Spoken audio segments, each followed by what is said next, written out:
O movimento paralímpico brasileiro cresceu e apareceu nos últimos 20 anos. Foram muitas competições, vitórias, medalhas. E parte de todo esse desenvolvimento se deve ao Comitê Paralímpico Brasileiro, o CPB, fundado em 1995. Um apoio muito importante para nós atletas. Isso aí. Para falar da contribuição do CPB para o paradesporto brasileiro, a gente assiste agora uma entrevista com o presidente da entidade, Andrew Parsons. Qual que é a expectativa? Como é que o Brasil está se preparando para esses jogos? A expectativa é muito boa. A gente tem uma meta muito agressiva, que é o 5º lugar, através da classificação por medalhas de ouro. Fomos 7º em Londres, 9º em Pequim. A ideia é o 5º lugar no Rio de Janeiro. É um resultado, é uma meta muito ambiciosa, muito agressiva. Para você ter uma ideia, contando os resultados de Londres, a gente teria que ultrapassar Estados Unidos e Austrália, então, que são potências esportivas, além de potências paralímpicas, mas os resultados dessa primeira metade do ciclo Rio de Janeiro mostra que a gente está no caminho certo, que nossos atletas têm sim condições de brigar por medalhas e alcançar o 5º lugar em 2016. Em 20 anos de experiência do comitê, que avanços a gente observou no esporte paralímpico brasileiro? São muitos avanços, né? O primeiro deles, que é mais óbvio, é a posição do Brasil no ranking de medalhas. Quando o Comitê Paralímpico foi fundado em 95, o Brasil vinha de uma posição atrás da 30ª posição nos Jogos Paralímpicos.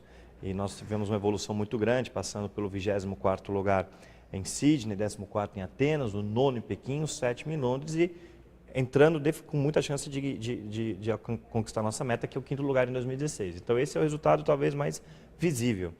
Fora isso, é que o Brasil hoje ele é competitivo em praticamente todas as modalidades do programa paralímpico. Então, nas 22 modalidades que vão ser disputadas no Rio de Janeiro, nós não vamos lá para passear em nenhuma, nós vamos para disputar com chances efetivas de resultado nas 22. O atletismo e natação são carro-chefe, são modalidades que sempre trouxeram muitas medalhas e vão continuar trazendo. Então, a maior quantidade de medalhas deve vir dessas duas modalidades. Mas o Brasil é tetracampeão mundial no futebol de cegos, por exemplo. Na esgrima, a gente tem possibilidade de repetir medalha de ouro conquistada em Londres. O goalball é o atual campeão mundial, né? Saiu da medalha de prata em Londres para se tornar o campeão mundial nesse ciclo. O voleibol, vice-campeão do mundo. Então, são muitas modalidades. O judô, a bocha, que o Brasil tem resultados muito expressivos. E as modalidades novas. Triatlo e a paracanoagem, que são modalidades que não foram disputadas em Londres, estreiam no Rio. E o Brasil vem muito forte, com alguns nomes de destaque, de renome, como, por exemplo, o canoísta Fernando Fernandes, que é tetracampeão mundial da sua categoria. Agora, uma questão importante do paradesporto, né, é a atração de talentos. Como o comitê se preocupa em oferecer um caminho para a pessoa com deficiência e que procura o esporte como uma forma de recomeço, por exemplo?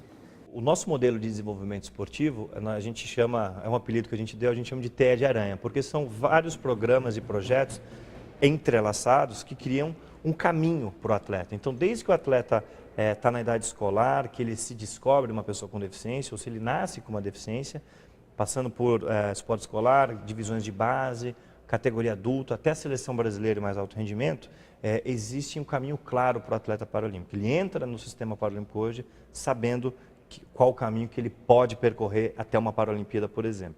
E isso também para o atleta que adquire uma deficiência, né?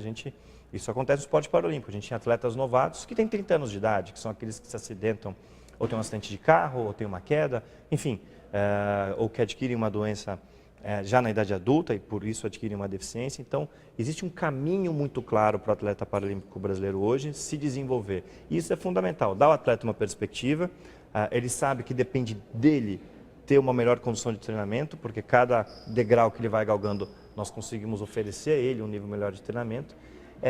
E dessa forma, criando um caminho claro, a gente cria uma carreira, que é a carreira de atleta paralímpico. E isso motiva pessoas com deficiência. A gente sabe, todo mundo que começa a praticar um esporte, começa com uma referência, um ídolo, né? Quem joga futebol hoje, um Ronaldinho Gaúcho, um Neymar, um Zico numa geração mais atrás, um Pelé.